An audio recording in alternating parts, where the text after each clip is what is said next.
In the 43rd standard cycle of the Galaxy Alliance's war against the Hegemony Empire, nobody paid attention to the small woman sitting at the cramped desk in the corner of the command center. She wasn't an admiral, wasn't a general, wasn't even an officer. She was just the translator, the one who converted propaganda broadcasts into the 17 different languages spoken across Alliance territory. Her nameplate read, Sarah Vega Linguistic Specialist, but everyone simply called her the Earth Girl, if they acknowledged her existence at all. Sarah had grown accustomed to her invisible status. While officers strode past her desk discussing battle plans and supply lines, she hunched over her terminal mechanically translating the same tired slogans about Alliance superiority and hegemony barbarism. Her small workspace was wedged between a coffee station and a recycling unit decorated only with a crooked motivational poster that read, "Every word matters," a sentiment that felt increasingly hollow with each passing day. The war had been raging for longer than Sarah had been alive. The hegemony, a sprawling empire of militaristic species from the outer spiral arms, had been pushing steadily into Alliance space, consuming planets and enslaving populations. The Alliance, a loose confederation of worlds held together by trade agreements and mutual defense pacts, had managed to halt the advance, but just barely. Every day brought news of minor skirmishes, tactical retreats and strategic regroupings, military speak for barely controlled chaos. Sarah had joined the Alliance Diplomatic Corps, fresh out of university, drawn by promises of adventure and the chance to make a difference. Instead, she found herself relegated to the propaganda division, translating the same meaningless rhetoric day after day. Her superiors seemed to view language work as a necessary evil, something to be automated when possible and ignored when convenient. It was during a routine evening shift when the command center had quieted to a dull hum of maintenance crews and night watches that Sarah first noticed the anomaly. She was working on a standard morale broadcast, the usual mixture of victory claims and calls for sacrifice, when she spotted something odd buried in the transmission metadata. Tucked between routine routing codes and timestamp markers was a string of symbols that didn't belong to any Alliance protocol she knew. At first glance, they looked like transmission errors or corrupted data. But there was something about their placement, their frequency, that suggested intention rather than accident. Sarah had spent years studying language patterns, and these symbols had a structure to them, a grammar almost. She should have reported it. Standard protocol demanded that any anomalous data be forwarded to intelligence immediately. But something held her back. Maybe it was boredom, maybe curiosity, maybe the desperate need to feel useful. Instead of sending the report, Sarah copied the symbols to a secure partition and began to investigate. Working late into the night shift after shift, Sarah accumulated more examples. The symbols appeared in various Alliance communications, always hidden, always subtle. She began mapping their distribution, looking for patterns. Her small desk became cluttered with handwritten notes and printouts, a growing web of connections that suggested these weren't random errors, but a hidden language. After 2 weeks of solitary research, Sarah had compiled enough data to attempt a preliminary analysis. The symbols appeared to be logographic, with each character representing a complete concept rather than individual sounds. But there was something more complex at work. The symbols seemed to shift meaning based on their relationship to others, creating layers of interpretation that defied conventional linguistic frameworks. The breakthrough came when Sarah noticed that certain symbol clusters matched mathematical constants she remembered from xenoarchaeology courses. On a whim, she ran a correlation analysis against known precursor artifacts in the Alliance archives. The results stopped her cold. The symbols shared structural similarities with the legendary language of the precursors, the mysterious civilization that had vanished eons ago, leaving behind only ruins and technological fragments that defied understanding.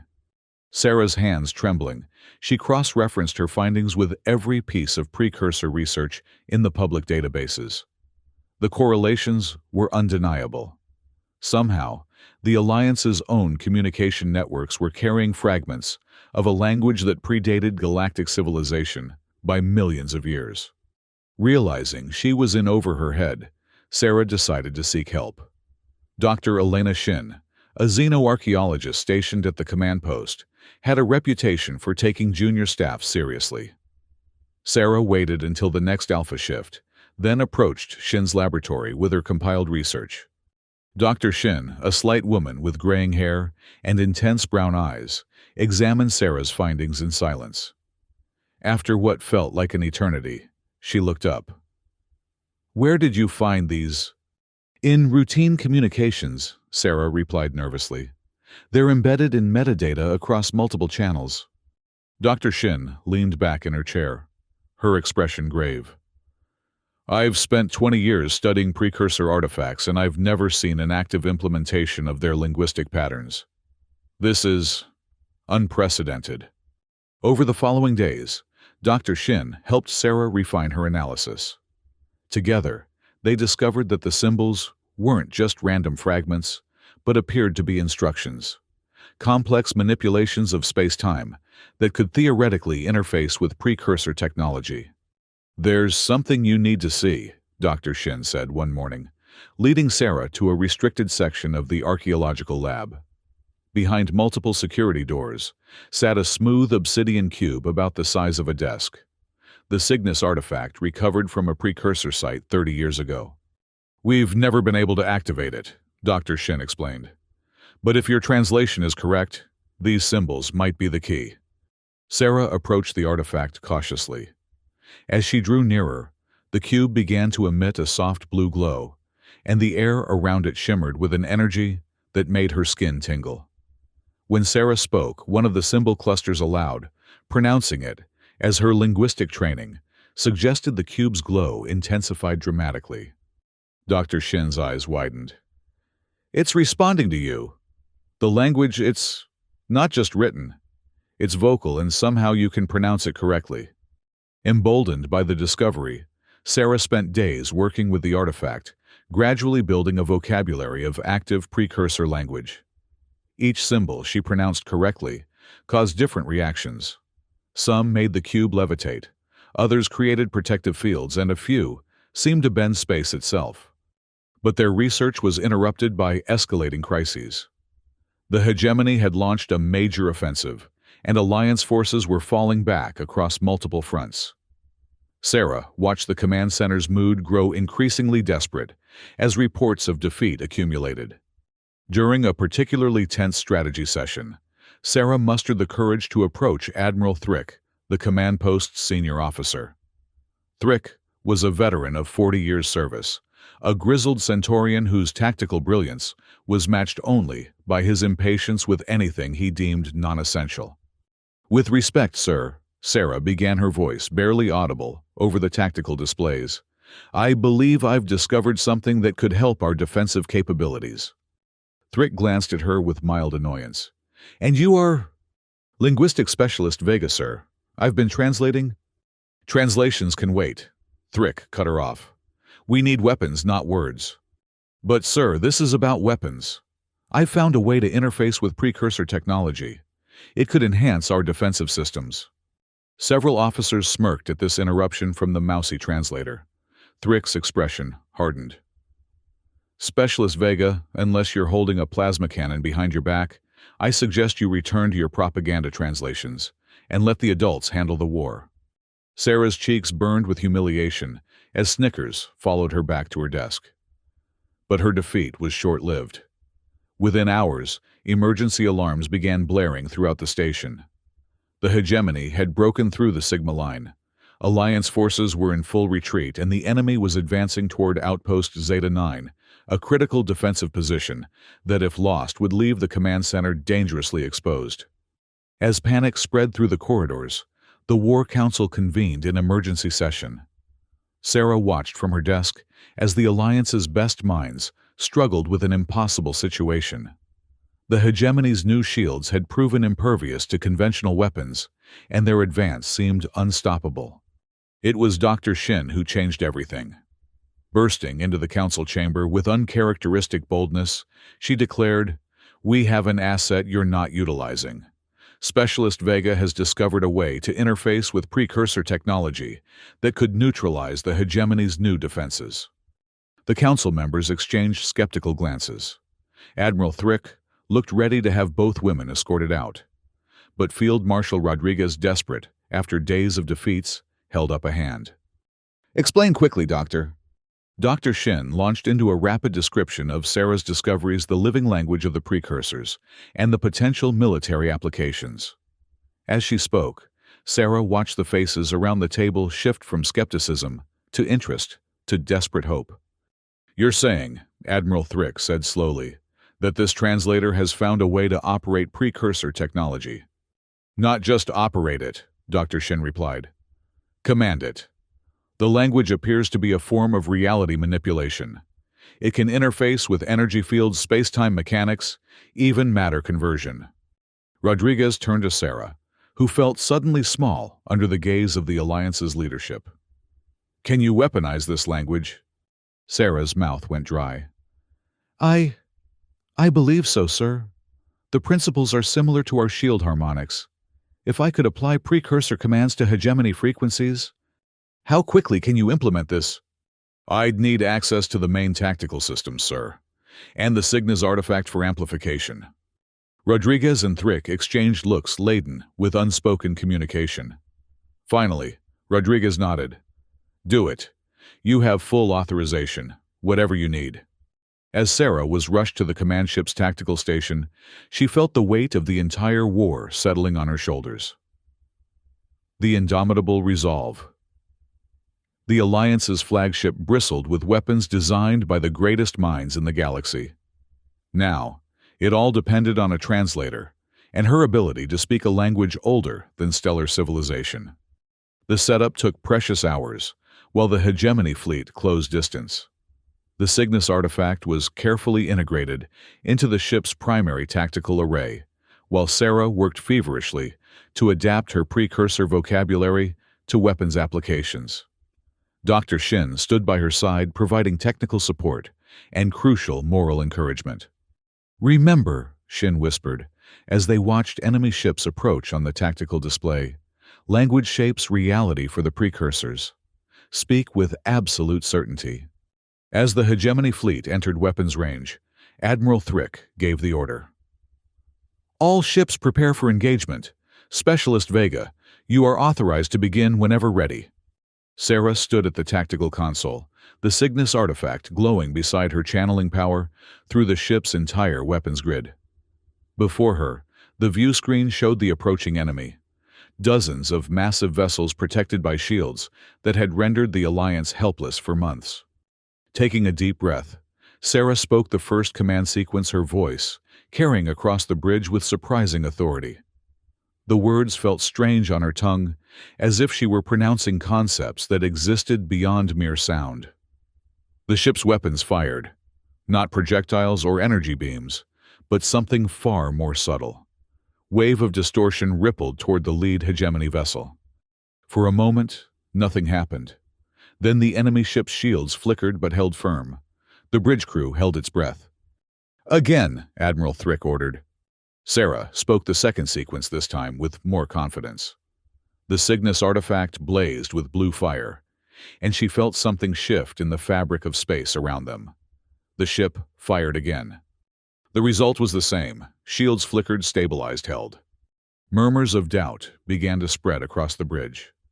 Sarah felt sweat beading on her forehead as she realized she might be about to fail spectacularly in front of the entire Alliance command staff. But Dr. Shin pressed her hand to Sarah's shoulder. "Trust the language," she whispered. "Don't just pronounce it. Believe it." Sarah nodded, closing her eyes for a moment. When she opened them, her voice had changed. Stronger, more resonant, filled with a certainty that seemed to come from somewhere beyond her conscious mind. The third sequence she spoke was different from the first two. The words seemed to reshape themselves as she pronounced them, becoming something more than mere linguistic constructs. The Cygnus artifact erupted in brilliant light, and every system on the ship resonated with power. This time, the effect was immediate and devastating. The distortion waves struck the lead hegemony vessel, and its shields didn't just flicker. They collapsed entirely, folding in on themselves in a cascade of failing energy patterns. But more than that, the field effect jumped from ship to ship, shield grid to shield grid, creating a chain reaction that spread through the entire enemy formation. Within minutes, the vast hegemony fleet found itself completely defenseless.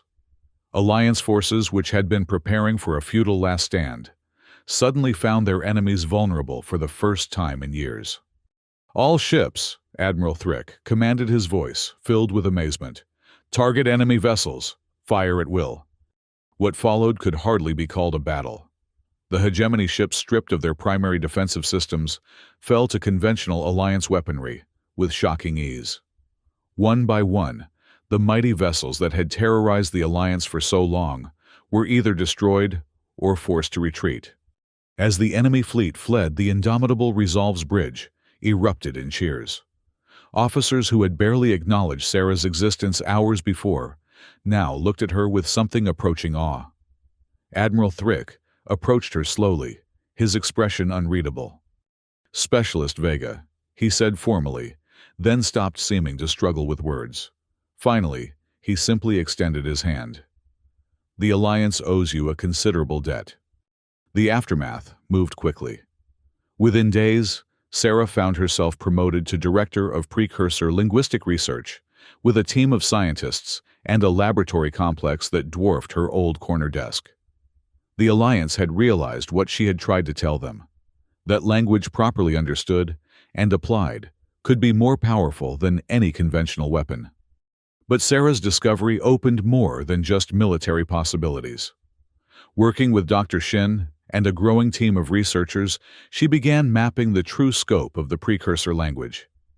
It could indeed be used for warfare, but that was perhaps its least significant application.